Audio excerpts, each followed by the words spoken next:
안녕하세요. 여러분 만나서 반갑습니다. 얘기하기 전에 먼저 제가 최근에 만든 제품에 대해서 보여드릴게요. 이거는 그냥 작은 버튼입니다. 그냥 버튼인데 이 자체로는 아무것도 못해요. 그런데 이 버튼이 스마트폰의 어플들과 만나면 정말 여러 가지 역할을 합니다. 예를 들어 여러분 그 셀카 많이 찍으시잖아요. 셀카 찍는데 셀카 찍으려고 그러면 이렇게 스마트폰을 이렇게 꺼내서 들고 찍으려고 하면 흔들리고 어렵잖아요. 그럴 때 이 버튼이 카메라 어플과 만나면 카메라 리모컨이 됩니다. 그래서 셀카를 쉽게 찍을 수 있어요. 제가 한번 찍어볼까요? 제가 여기 나온 것도 정말 가문의 영광이거든요. 제가 한번 찍겠습니다. 이렇게 쉽게 찍을 수 있어요.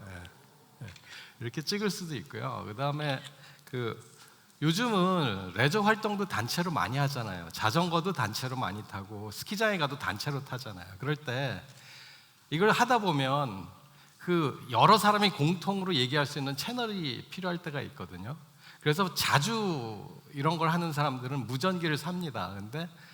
그런데 가끔 하는 사람들은 무전기까지 사기는 뭐하고, 여러분 스마트폰을 찾아보면 무전기 어플들이 있어요. 뭐 젤로라든가 뭐 그런 무전기 어플들이 있어요. 이걸 사용하면 되는데, 이걸 쓸 때 항상 내가 스키 타고 내려가다 얘기하고 싶을 때 스마트폰을 꺼내서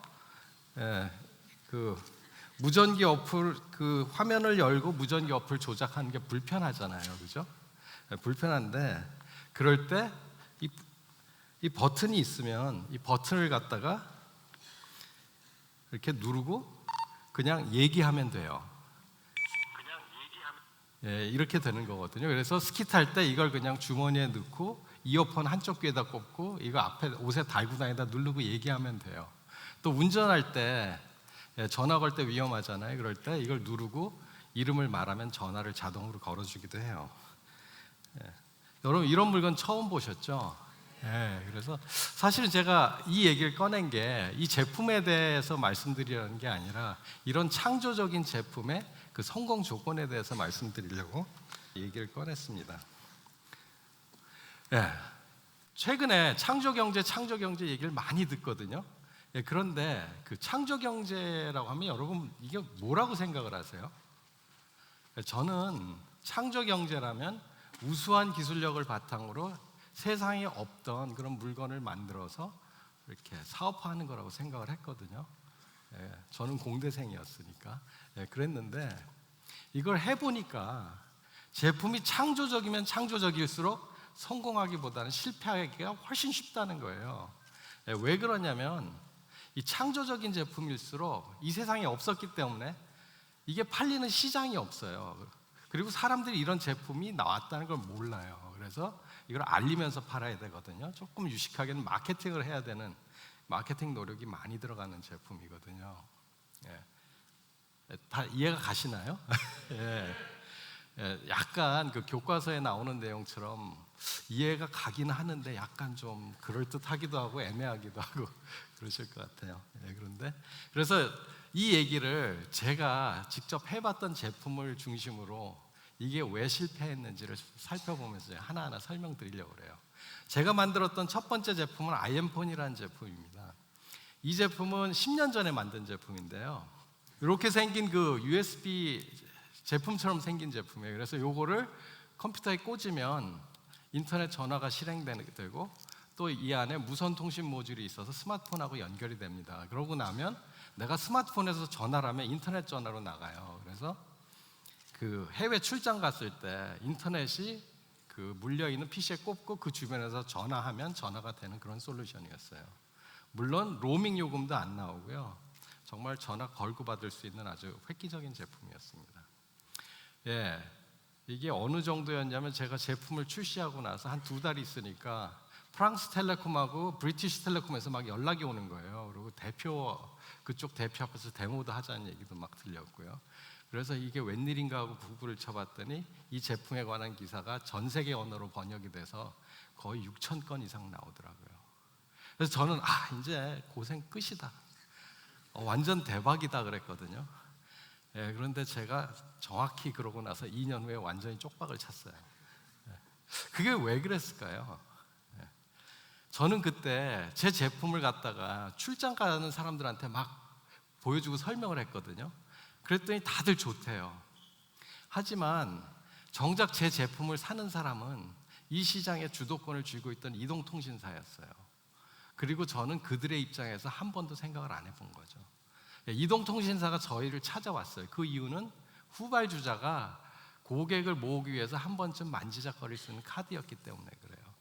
하지만 이것을 했을 때 그들이 돈을 벌기보다는 돈을 못 벌게 하는 솔루션이었기 때문에 채택이 되지 않았어요. 그래서 전 세계에서 저 혼자 이 제품을 들고 홍보하면서 팔 수밖에 없었거든요.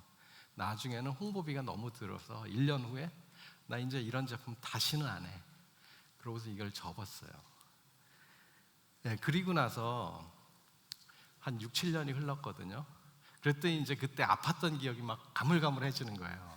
그러고 저는 이제 또 막 새로운 꿈을 막 꿔요. 그래서 만든 제품이 이 짝이라는 제품입니다. 보시기에 USB 메모리처럼 생겼잖아요. 그래서 이걸 갖다가 뭐 오디오나 TV나 컴퓨터에 꽂으면 정말로 USB 메모리처럼 동작을 해요. 하지만 실제 이 안엔 메모리가 있는 게 아니라 와이파이 칩 하나 딸랑 들어있어요. 그리고 실제 파일은 내 휴대폰에 있고 휴대폰에 어플을 깔고 내가 이 파일들, 뭐 음악 파일, 사진, 프레젠테이션 파일 이런 것들 선택해서 OK를 누르면 이게 무선으로 저 짝이라는 제품에 전달이 되고 그러면 컴퓨터에서 이게 인식되는 거예요. 그걸 담은 메모리로 인식되는 거예요. 그리고 심지어 노트북에서 이 짝이라는 제품을 파일을 카피하면 와이파이로 전달이 돼서 휴대폰 메모리에 저장이 되는 그런 제품이었어요. 이걸 2013년 CES에 발표했는데 그때는 한 관련 기사가 한 9,000건이 났어요. 그래서 이번엔 진짜 성공인가 보다. 정말 시장도 이번엔 있잖아. 왜냐하면 USB 메모리가 막 팔리고 있었거든요. 그래서 이번엔 대박이야 그랬어요. 그런데 이 제품은 엄밀히 말하면 컨셉이 전혀 다른 그런 제품이었거든요. 그래서 사람들한테 설명을 해야 알고 이해를 하고 그 다음에 이런 제품이 나왔다는 걸 알려야 하는 그런 제품이었어요. 그래서 이런 제품은요, 여러분 생각하기에 이마트에 걸어놓으면 팔릴까요? 안 팔릴까요? 안 팔려요. 제가 그걸 어떻게 알았을까요? 제가 해봤어요. 정말 해보고 그 뒤에 숨어서 왜 안 사나 이렇게 봤거든요. 안 사더라고요. 그래서 제가 안 사실은 뭐냐면 사람들이 쇼핑을 하러 올 때는 내가 뭘 사야지 하고 쇼핑 리스트를 만들어 온다는 거예요. 그러니까 이런 제품이 있다는 걸 모르니까 리스트에 올라갈 리가 없겠죠. 그럼 그 많은 이마트에 전시되는 상품 중에 우연히 지나가다 보고 내 제품을 살 확률이 얼마나 될까요? 더구나 좋은 매대는 잘 팔리는 물건 올라가거든요. 그래서 도저히 설명을 안 하고는 팔 수가 없었어요.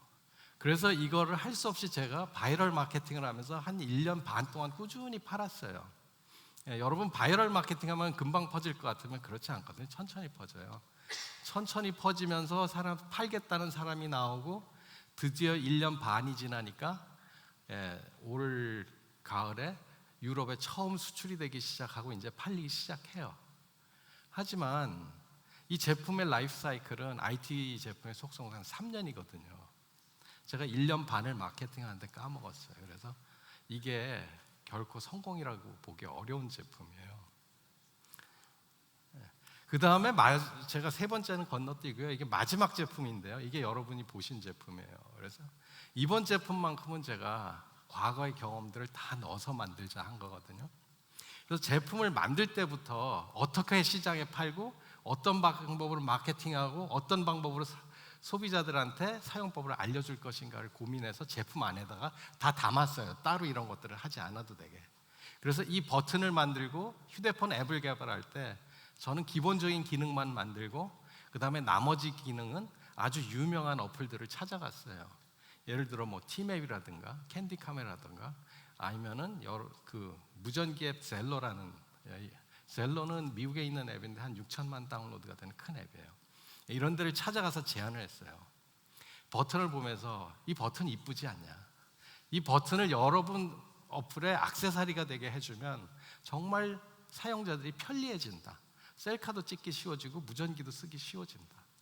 그래서 네 어플이 경쟁 어플에 대해서 돋보인다라고 얘기를 했어요. 근데 그리고 이걸 연동하는 것도 굉장히 쉽다. 내가 밑작업을 다 해놔서 하루면 된다 그랬거든요. 그랬더니 그들이 다 보고 그러면 좋다 그래서 연동을 해줬어요. 연동을 하고 나서 제가 찾아갔어요. 이왕 연동이 됐는데 앱에서 이 좋은 액세서리를 소개해야 되지 않겠니? 소개를 하는데 기왕이면 좀 세게 하자, 좀 확실하게 하자. 그러면 내 제품이 더 잘 팔리고 그러면 이익도 쉐어할게. 이렇게 제안을 했거든요. 그래서 만들어진 제품이 이 제품이에요. 그러니까 보면 이 제품은 기존 시장에 정확히 오버래핑돼요. 카메라만 되는 리모컨은 많거든요. 그 기능을 하면서 플러스 알파가 있어요. 여러 어플의 리모컨이 되거든요.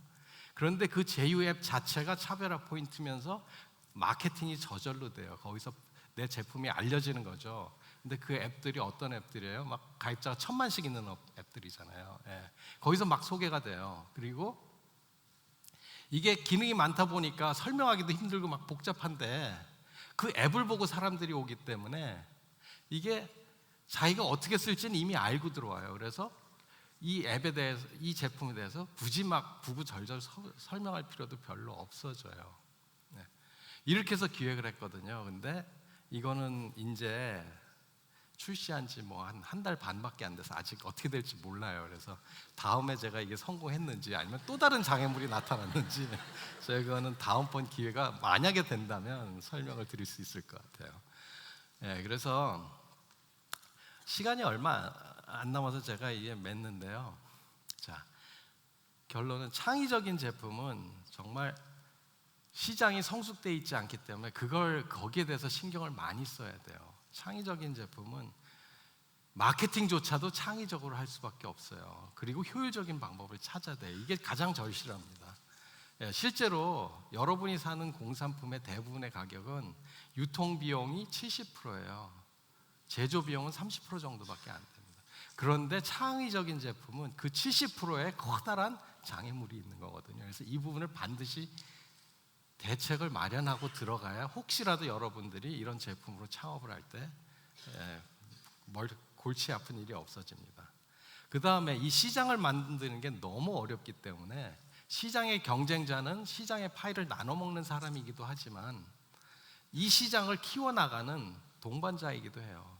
제가 맨 처음에 그 제품을 저 혼자 마케팅하다가 정말 답이 안 나와서 그래서 접었거든요. 만약에 비슷한 제품을 여러 사람이 갖고 왔으면 좀 더 달랐을 것 같아요. 그 다음에 여러분들 이거하고 관련해서 창조 경제하면서 패스트 팔로워가 되지 말고 퍼스트 무버가 되라 하는 얘기 많이 들으시잖아요. 근데 퍼스트 무버는 단지 남이 안 간 길을 가기만 한다고 용기를 내서 가기만 한다고 되는 게 아니에요. 남이 안 간 길, 사람이 다니지 않은 길은 되게 장애물이 많습니다. 길이 잘 안 닦아져 있어요. 사람이 안 다녔기 때문에. 그래서 난관이 많고요. 이런 것들을 하나하나 헤쳐나가야 되는데 이런 것들이 다 돈과 시간으로 귀결돼요. 예를 들어 저희 제품 같으면 기술이 초기에 있기 때문에 휴대폰의 호환성이 잘 안 맞는 문제가 나왔었고 이런 것들을 하나하나 해결해 나가야 됐었거든요. 그런 문제들이 어떤 문제나 퍼스트 무버에게는 존재합니다. 그래서 이런 것들을 해결하려면 정말 예상치 못한 리소스가 들고 많이 들기 때문에 중소기업이 이런 걸 하기에는 그닥 쉬운 일은 아니에요. 그렇기 때문에 성공하려면 저처럼 많이 실패를 해보거나 아니면 정말 조심스럽게 모든 걸 시뮬레이션하고 계획을 짜야 되는 거고요.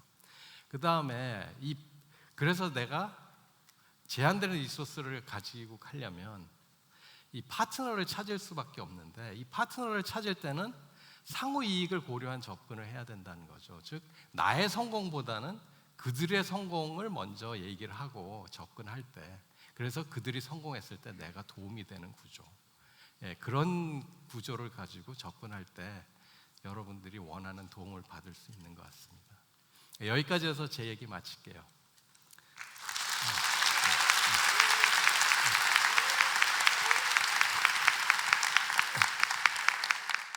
나에게 있어 기업가 정신이란 그들의 관심에 관심을 갖는 것입니다. 왜냐하면 나의 성공은 내가 사라지면 사라져 버리지만 그들을 위한 성공은 제가 사라져도 그들이 계속 추구해 나갈 것이기 때문입니다.